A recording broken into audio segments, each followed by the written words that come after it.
All right, cooking with beef today. We've got a flank steak here. This comes from the side of the cow. It's fairly lean. You can see some marbling throughout the steak, throughout the tissue of the muscle. It's about half an inch, 3/4 of an inch thick. This is a great type of steak to marinate to grill. Marbling is the fat that runs through the muscle tissue, and that's great for keeping the meat tender while it's cooking because the fat does cook first, or it melts first, and then it kind of softens the rest of the tissue. You may have heard of Wagyu beef before. It's from the Wagyu region in Japan. And it's so highly prized because these cows are fed a very high fat diet, and therefore they have a ton of fat marbling throughout their tissue, throughout their muscle. So it results in a very, very tender steak, or a very tender cut of meat, Wagyu beef, or also known as Kobe beef. With beef, fat is your friend.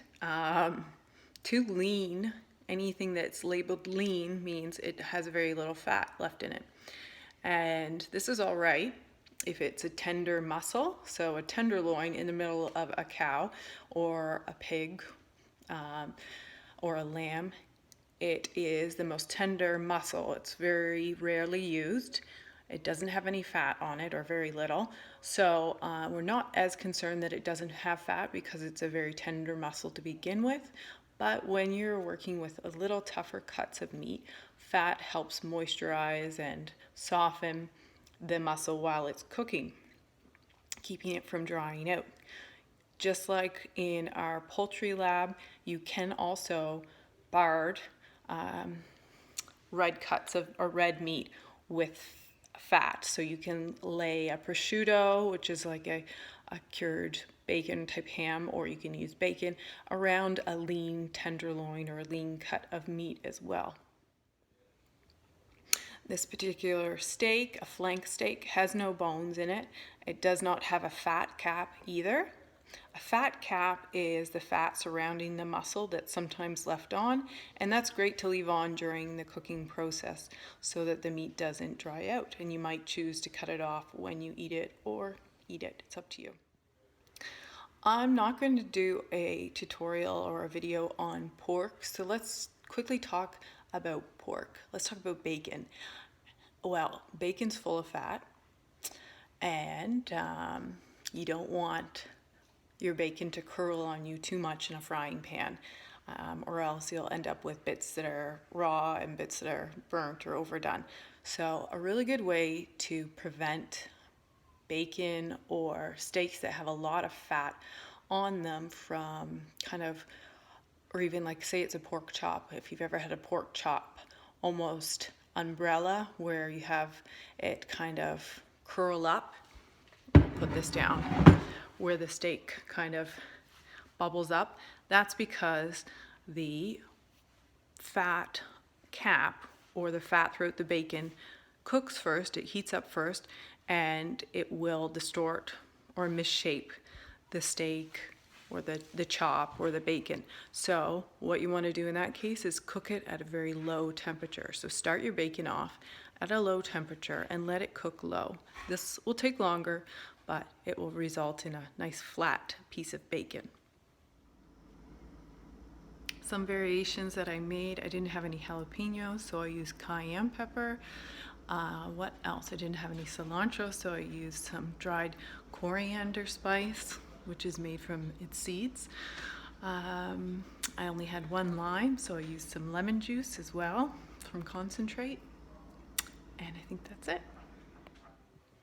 As we've talked about different cuts of meat, perhaps before in class, obviously wherever the muscle is coming from the animal is going to have a different consistency depending on how often the muscle is used. So if the cut of beef is coming from the leg or the hip, or the neck perhaps, somewhere in the animal that holds tension and gets used often, it is going to be a tougher cut of meat, and you're going to have to use a cooking technique that tenderizes this, or some ingredients that tenderize that cut of meat. Marinating is a great way to tenderize your meat. The flank steak is kind of in between. It's not a tenderloin, and it's definitely not a shank or a leg. So I am going to marinate it for a few hours, and it will be delicious. I'm going to make actually carne asada. It's kind of like, it's going to be beef tacos, really soft tacos. I'm going to thinly slice the beef after it's grilled. It will be slightly underdone in the center, a little pink. All right. So I'm going to marinate this using the recipe I'll link below for a number of hours, and then I'm going to grill it on the barbecue later tonight. Okay, here's that flank steak with all the spices, soy sauce, olive oil, lime juice soaked in there. Now I'm going to pop that into the fridge for a couple of hours. I just threw the lime, a couple of the peels on there for some color. I don't think I mentioned letting your meat rest. This is also a good practice with beef. This allows the juices in the muscle tissue to soak back into the muscle so that when you go to eat it, it's going to be juicier. So this practice is just letting your beef or your steaks rest for a few minutes after you've taken it off of the heat or away from the heat source. Let it cool down, let the muscles kind of soak back up some juices, and then when you or your guests, your family goes to eat their steaks or their roast, okay, it will be a lot tastier. When cooking with beef, if you are cooking inside, say in a frying pan or on a grill, or a flat griddle, you should cook with an oil first, not butter right off the bat, because butter does burn easily. Finish off your steak with butter and perhaps some fresh herbs, aromatics, but start off by cooking in an olive oil, canola oil, coconut oil, because this will not burn right away. You don't want to end up with too well done of an exterior of a steak. Grilling marks are great. A nice crust and color is great on the exterior of your steak, but going in initially with butter at the beginning will create too much smoke and a bit too much burning. On the topic of beef and grilling and cooking meat, really important few tips about beef. Most often you'll want to get your beef out of the fridge before you're cooking it for at least about an hour or two to warm it up. Why would you do this? And are you not going to end up making yourself sick by doing this, by leaving your meat out? Well, you're hopefully going to cook it and kill any possible bacteria or viruses that are on the exterior of the meat. But why you're doing this is because you want to bring the temperature of the center of the meat up to the same temperature as the exterior. This is going to result in a more even cook, so that the exterior or the outside of your meat isn't well done when the inside is still very rare. It just allows for you to control the cook a lot better. So warm up your beef by just letting it sit out for a good hour before you're going to cook it. This will really help you.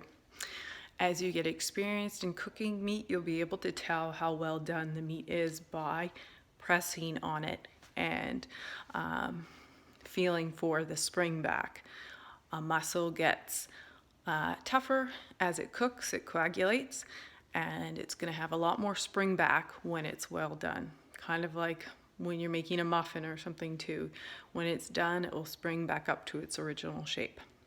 A steak that's rare in the center, you'll be able to press on it and your fingerprint will stay for a little while. So this takes experience and time to get to know. Otherwise, you can definitely use your meat thermometers for cooking steaks in the meantime. Here's our flank steak for our carne asada, cooked and spicy. Whew. And it's hailing out. Oh. Crazy. Remember, with your grill, always turn your gas off. Always righty-tighty, lefty-loosey. So, gas is turned off, I can go in the house. Okay, remember, let your meat rest. We've got a few critters around here, hoping for a bite. Where's your meat? Help me! Me! Okay, now is the resting period.